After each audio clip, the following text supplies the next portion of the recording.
উত্তরবঙ্গ কিংবা সিকিম বেড়াতে গিয়ে কলকাতা ফিরে আসার ট্রেনের টিকিট পাচ্ছেন না, কোনো চিন্তা নেই। এনজিপি থেকে সকাল 5:30টায় ছাড়ে 12042 এনজিপি টু হাওড়া শতাব্দী এক্সপ্রেস, যা সকাল 1:45 পৌঁছে যায় হাওড়া। এই ট্রেনের টিকিট আপনি সবসময় পাবেন। আজকের এই প্রতিবেদনটি এই ট্রেন যাত্রার নানা সুবিধা অসুবিধা এই সমস্ত কিছু নিয়েই। যেহেতু ট্রেনটি ভোর 5:30টায় এনজিপি স্টেশন থেকে ছেড়ে যায়, তাই স্টেশনে কাছাকাছি থাকার একটা ব্যাপার আছে। আপনি কি জানেন এনজিপি স্টেশনে রিটায়ারিং রুমে থাকার ব্যবস্থা আছে? রিটায়ারিং রুমে কিভাবে বুক করতে হয় এবং তার কি সুবিধা অসুবিধা আছে, সেই বিষয় নিয়ে ভিডিওটির শেষে আলোচনা করব। ভোর ভোর চলে এলাম এনজিপি স্টেশনে। 1 নম্বর প্ল্যাটফর্মে আমাদের ট্রেন দিয়ে দিয়েছে।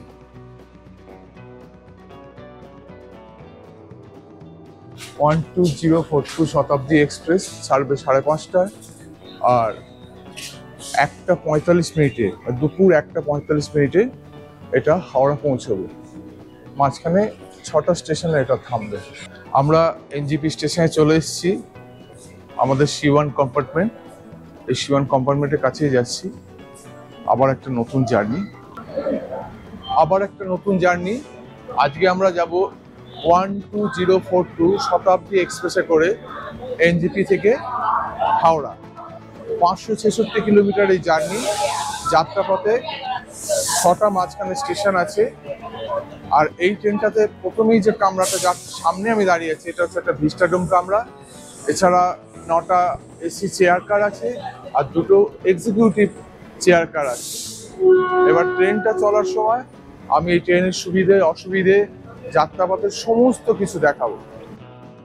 চলুন ট্রেনের ভেতরটা একটু দেখিয়ে নিয়ে আসি। ইঞ্জিন আর লাগেজ ভ্যান বাদ দিয়ে এই ট্রেনে আছে 9টা এসি চেয়ার কার আর 2টি এক্সিকিউটিভ চেয়ার কার। তাছাড়াও একটা ভিস্টাডোম কম্পার্টমেন্টও আছে। এই হচ্ছে সিটিং অ্যারেঞ্জমেন্ট। এদিকে 3টে আর এদিকে 2টো। এই সিটটাকে হেলানো যায়।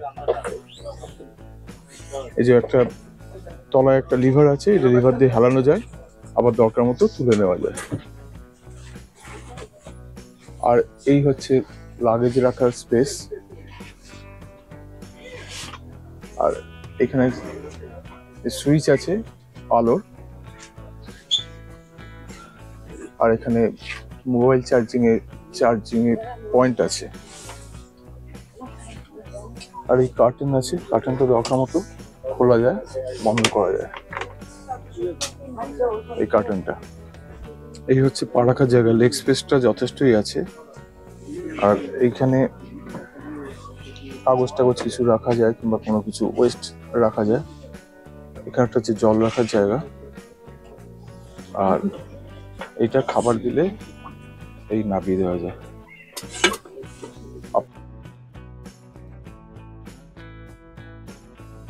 প্রত্যেকটি কম্পার্টমেন্টে এক দিকে 2টি করে টয়লেট আছে, যার একটি ইন্ডিয়ান এবং অন্যটি ওয়েস্টার্ন প্যাটার্নের।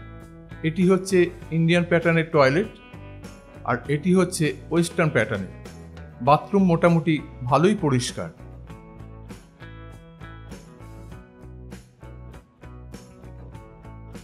এটি হচ্ছে ওয়েস্ট ফেলার পাত্র।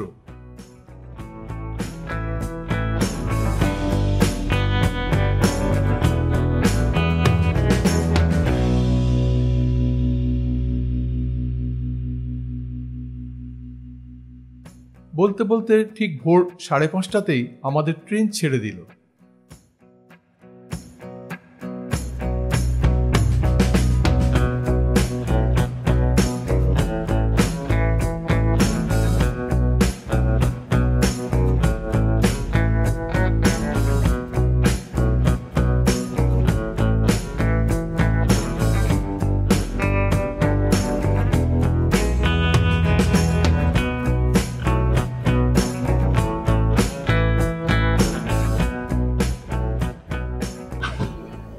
সামনে দাঁড়িয়ে আছে বন্দে ভারত এক্সপ্রেস।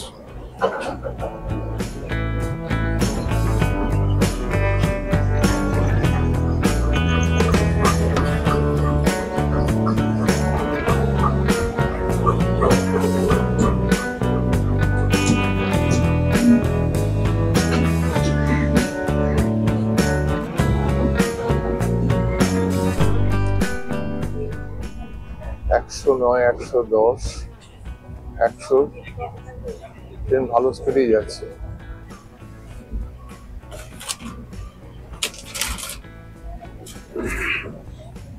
এই জল দিয়ে গেল 500 ml এর জল, আগে 1 লিটার ছিল, এটা এখন কমে 500 হয়ে গেছে। তখন সবে ভোরের আলো ফুটতে শুরু করেছে, সবুজ ধান ক্ষেত আর ভোরের নরম আলো বেশ ভালোই লাগছে। আমাদের এসি টিউটোরিয়ালের ভাড়া পড়েছিল 1495 টাকা। তবে এই ফেয়ারটা ডাইনামিক, যদি চাহিদা বেশি থাকে তাহলে কিন্তু টিকিটের দাম বেড়ে যাবে। আর রোববার দিন এই শতাব্দী বন্ধ থাকে। বলতে বলতে আমাদের চায়ের সরঞ্জাম এসে গেল। এই চায়ের সরঞ্জাম দিয়ে গেল।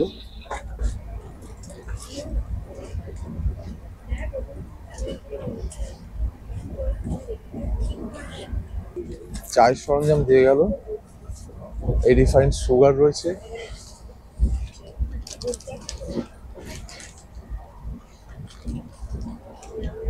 একটা দুধের প্যাকেট রয়েছে, ডিপ টি রয়েছে,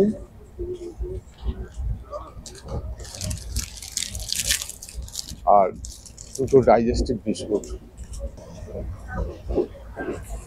চা খেয়ে নি একটু।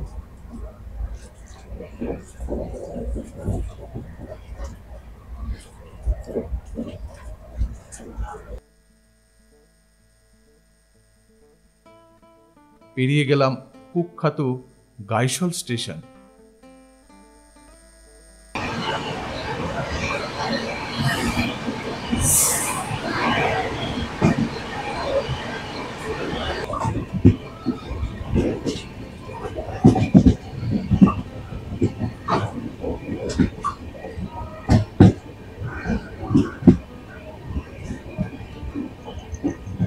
কিষানগঞ্জ।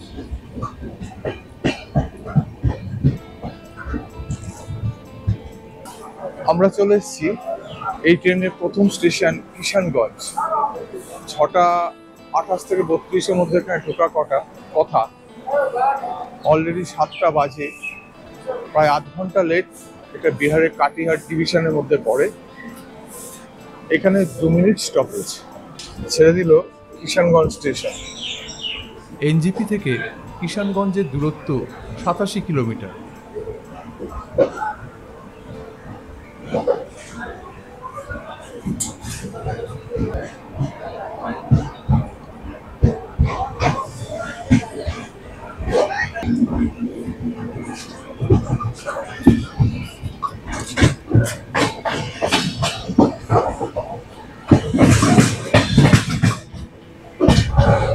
এই কিষানগঞ্জ স্টেশনটা তৈরি হয় 1915 সালে, যখন দার্জিলিং হিমালয়ান রেলওয়ে যেটা ছিল সেটা শিলিগুড়ি থেকে এক্সটেন্ডেড হয়। সেই সময় এটা কিষানগঞ্জ এই স্টেশনটা তৈরি হয়। তখন কিন্তু মিটার গেজ ছিল।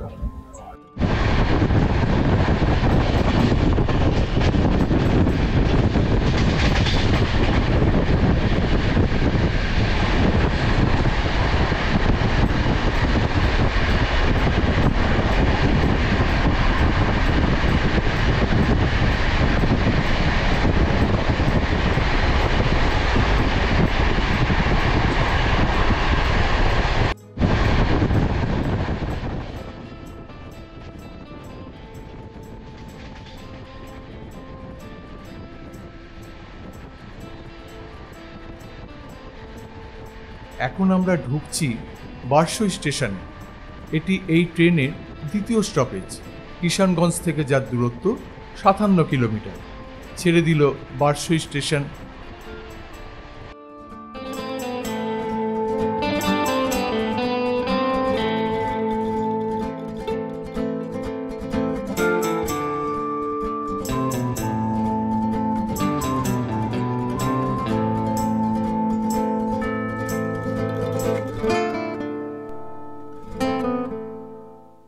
বারসই স্টেশন পার হলো, এরপর আমাদের ব্রেকফাস্ট সার্ভ করা হয়েছে।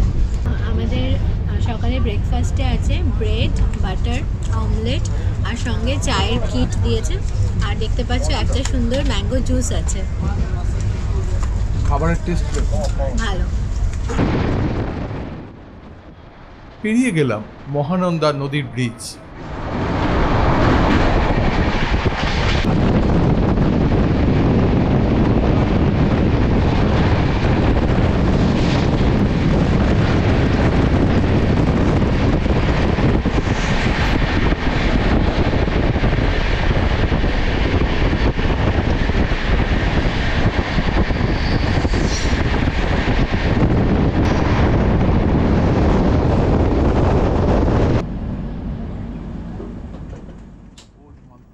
ওল্ড মালদা জাংশনে ট্রেনের গতি একটু কমলেও এখানে কিন্তু ট্রেন দাঁড়ায় না।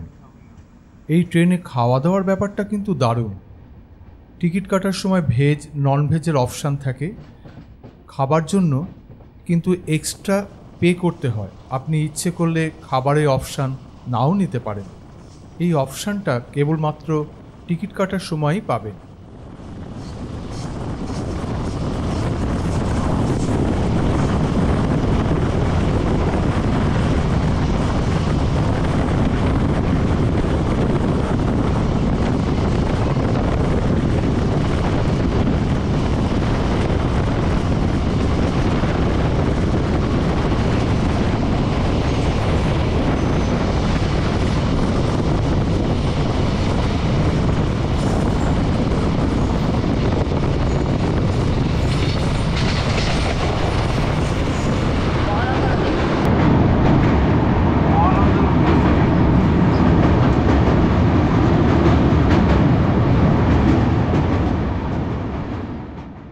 এটিও মহানন্দা নদীর ব্রিজ। এই রুটে দুবার মহানন্দা নদীর ব্রিজ পার হতে হয়।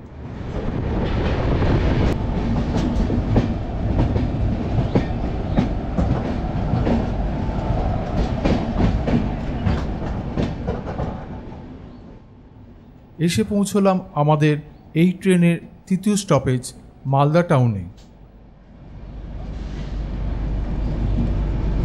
এসে পৌঁছলাম মালদা টাউন স্টেশনে। এই হচ্ছে Malda town station.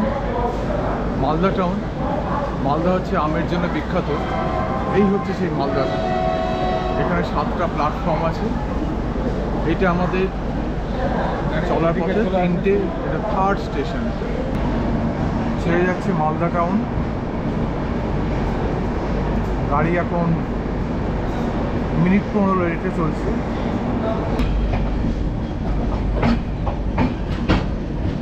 Malda town ছেড়ে আমরা বেরিয়ে যাচ্ছি এবার। এর পরের স্টেশন হচ্ছে নিউ ফারাক্কা। এই ট্রেনের যাত্রাপথটি অসাধারণ আর দিনের বেলায় জার্নি বলে সমগ্র যাত্রাপথের সৌন্দর্য উপভোগ করা যায়।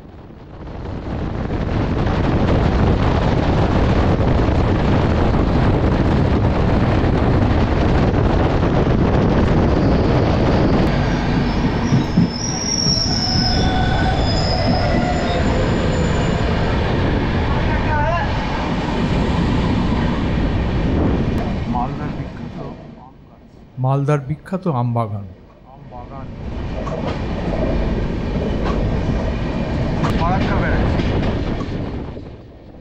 দেখতে দেখতে পৌঁছে গেলাম বিখ্যাত ফারাক্কা ব্যারেজ। এই যাত্রাপথে এটি একটি উপরি পাওনা।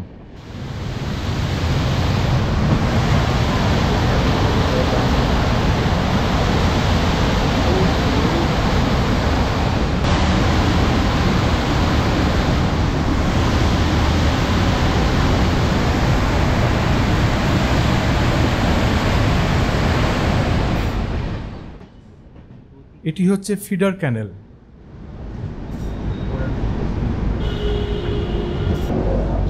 নিউ ফারাক্কা জাংশনে আমাদের গাড়ি ধরছে। আমাদের যাত্রাপথে এই ট্রেনের 4র্থ স্টপেজ নিউ ফারাক্কা জাংশন। আমরা যে ফারাক্কা স্টেশন দেখলাম, নিউ ফারাক্কা স্টেশন, এটা তৈরি হয়েছিল 1971 সালে। যে ফারাক্কা ব্যারেজ তৈরির পর এই ফারাক্কা জাংশন স্টেশনটা তৈরি হয়েছিল। আর ফারাক্কা ব্যারেজ তো দেখলেন মানে কত সুন্দর, কিছু জায়গায় জল ছাড়ছে, বেশ ভালো লাগছিল দেখতে। বলতে বলতে চলে এলো সুখ। এই ট্রেনে খালি খেয়েই যাচ্ছে, একটা দারুণ ব্যাপার।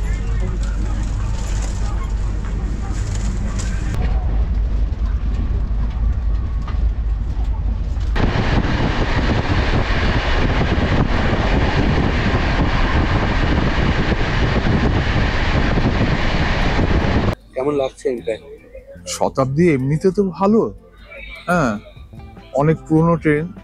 তবে সবাই তো বন্দে ভারত চেপেছি, বন্দে ভারতের সিটটা 360 ঘোরে, এটা সেটা ঘোরে না, এটা একটু পেছনে হেলানো যায়, এমনি কমফোর্টেবল। প্লাস কামরাগুলো অনেক পুরনো হয়েছে, এটা যদি একটু ভালো হতো আরো ভালো লাগতো। কিন্তু তোমার বন্দে ভারতে এমনি যেগুলো চেয়ার কার নর্মাল, সেগুলো তো সিট 360 ডিগ্রি ঘোরে না, মনে শুধু এক্সিকিউটিভ চেয়ার কারটাই ঘোরে, যেটা এটাই ঘোরে না। কিন্তু এখন তো ভিস্তাডোম কোচ দিয়েছে শতাব্দীর পেছনে। হ্যাঁ, শতাব্দীর পেছনে ভিস্টাডোম কোচ দিয়েছে। হ্যাঁ, ওটা পরে একটু ঘুরে আসবো, যে কেমন লাগছে একটু দেখবো। তবে অভিজ্ঞতাটা বেশ ভালো, যদিও একটু লেট করছে কিন্তু ভালোই লাগছে বেশ। তো যাই হোক, সব মিলিয়ে ভালোই লাগছে। আর এই গল্প করতে করতে যাচ্ছি, সুন্দর সিনারি। হ্যাঁ, আর 5:30টায় চাপলাম, 1:45-এ হাওড়া পৌঁছে যাবে। আর কি চাই? গল্প করতে করতে 11:30 বেজে গেছে, আর কিছুক্ষণ। হ্যাঁ, আর কিছুক্ষণের ব্যাপার।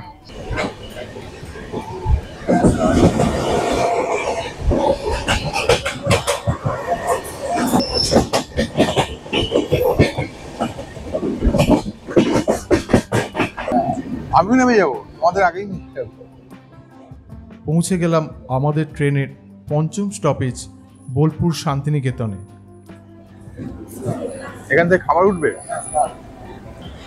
আমরা এসে গেছি বোলপুর স্টেশনে। এইটা আমাদের শতাব্দী পঞ্চম হল্ট।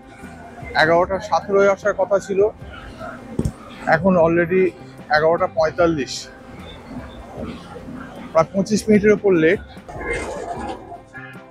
শান্তিনিকেতন স্টেশন ছেড়ে এগিয়ে চললাম। শান্তিনিকেতন স্টেশন এলেই বেশ একটা নস্টালজিয়া কাজ করে।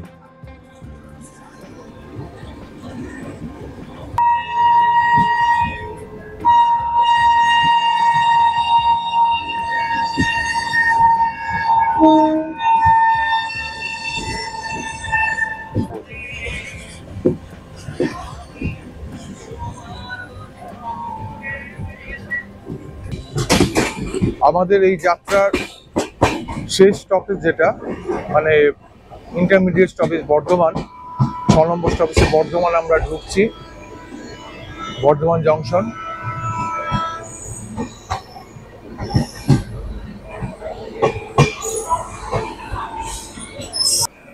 আমরা এসে পৌঁছলাম আমাদের এই শতাব্দীর ষষ্ঠ যে স্টপেজ বর্ধমান, এই বর্ধমান জংশনে। আগে এটাতে স্টপেজ ছিল না, এখন স্টপেজ আছে, 2 মিনিট মাত্র দাঁড়ায়। আমাদের ট্রেন বর্ধমান ছেড়ে দিল। ওইদিকে প্ল্যাটফর্মে দাঁড়িয়ে আছে হাওড়া দারভাঙা, এসে দাঁড়িয়েছে। এবার আমাদের ট্রেন একেবারে যাবে হাওড়া। আর বেড়াতে গেলে এটাই হয়।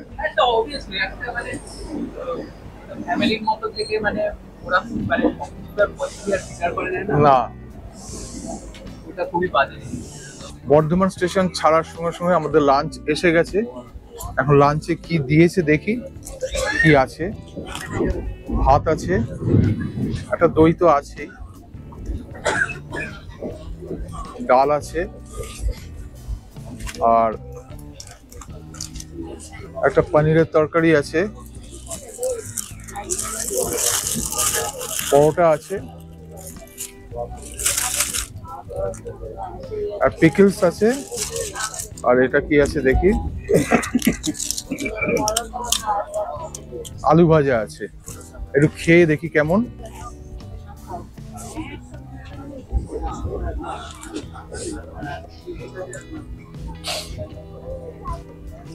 ঠিক আছে, টেস্ট খারাপ নয়, ভালোই। অবশেষে ঠিক সময় পৌঁছে গেলাম হাওড়া স্টেশনে। ট্রেনটা আধ ঘন্টা লেট ছিল, ভেবেছিলাম যে লেটেই পৌঁছবে, কিন্তু 1:45 1:45-এই পৌঁছে গেল। ট্রেন জার্নিটা কেমন লাগলো? ভীষণ সুন্দর লেগেছে। আর শতাব্দীতে আমার খুবই ভালো লাগে, বিকজ একই দিনে সেম ডেটে আমরা চলেও আসতে পারি গন্তব্যে। আর সব একসাথে খুব ভালো লেগেছে, সাইড সিন থেকে শুরু করে খাওয়া দাওয়া এভরিথিং খুব ভালো।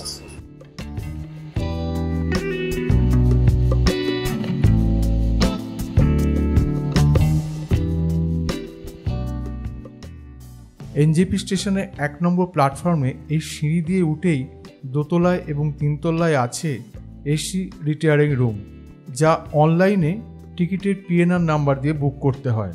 অবশ্য ঘর ফাঁকা থাকলে দিনের দিন 1 নম্বর প্ল্যাটফর্ম থেকে নির্দিষ্ট কাউন্টারে অফলাইনেও ঘর বুক করা যায়।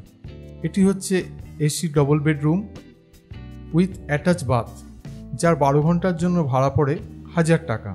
আপনি ম্যাক্সিমাম 48 ঘন্টা এখানে থাকতে পারেন।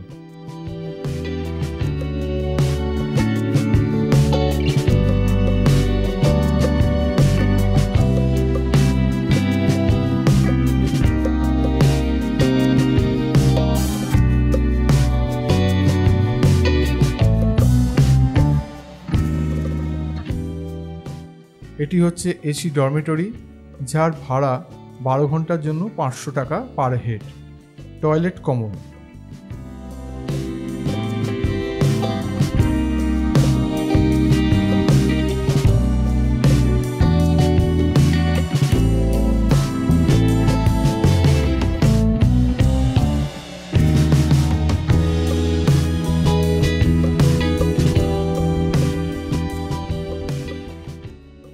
ভিডিওটি কেমন লাগলো অবশ্যই কমেন্ট করে জানাবেন।